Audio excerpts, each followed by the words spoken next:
Sa lugar ng Cavite, ating makakausap ang dalagitang si Maria patungkol sa hindi niya inaasahang karanasan bilang isang teenager. Matagal na kami magkakilala. Nagkasama kami sa inuman hanggang sa nadala kami ng alak. Sa hindi inaasahang pangyayari, may nangyari sa aming dalawa. Ano naman yung epekto nito sa'yo emotionally? Akala ko po kasi noong una, wala lang, normal lang. Masama lang yung pakiramdam ko, nasusuka lang ako.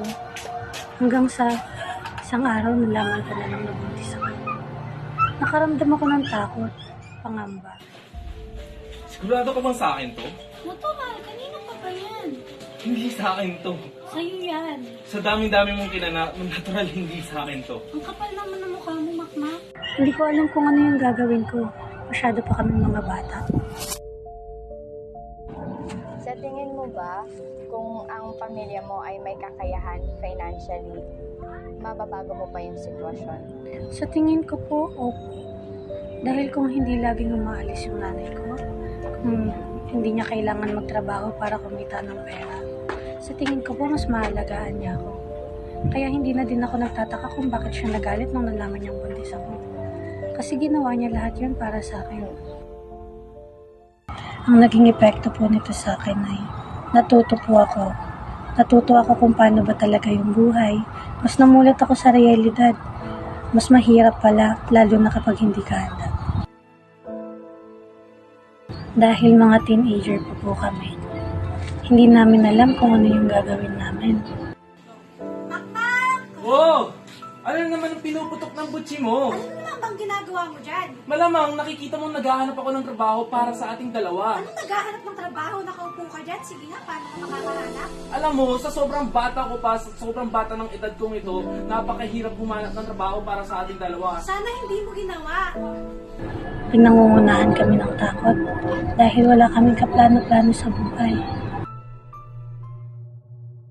Aaminin ko po na ako ay nagsisisi sa aking nagawa. Hindi ko alam na ang bigat na aking dadalhin dahil sa isang pagkakamali ay magpapabago ng dagok ng aking buhay.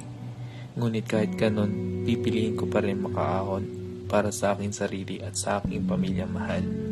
Hindi lang ito isang responsibilidad, ngunit isa itong bagong yugto ng aking pamumuhay. Ako ay nagsisikap para sa ikabubuti ng aking pamilya at para maging isang mabuting ehemplo para sa aking kapwa-batang ama.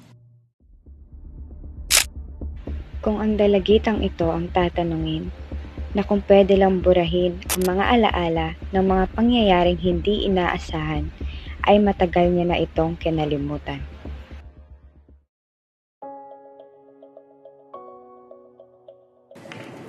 Sa kabataan, maaga napasok sa pagbubuntis dahil sa kahirapan at kakulangan sa gabay ng magulang. Nakaramdam siya ng takot at pangamba dahil sa kanyang mga desisyon na nagawa. Pinapaalalahanan tayo nito na maging pagsabi sa mga aksyon na ating ginagawa at gagawin pa. Sa buhay, hindi basehan ang kung ilang beses ka nadapa, kundi ang kung ilang beses ka bumangon.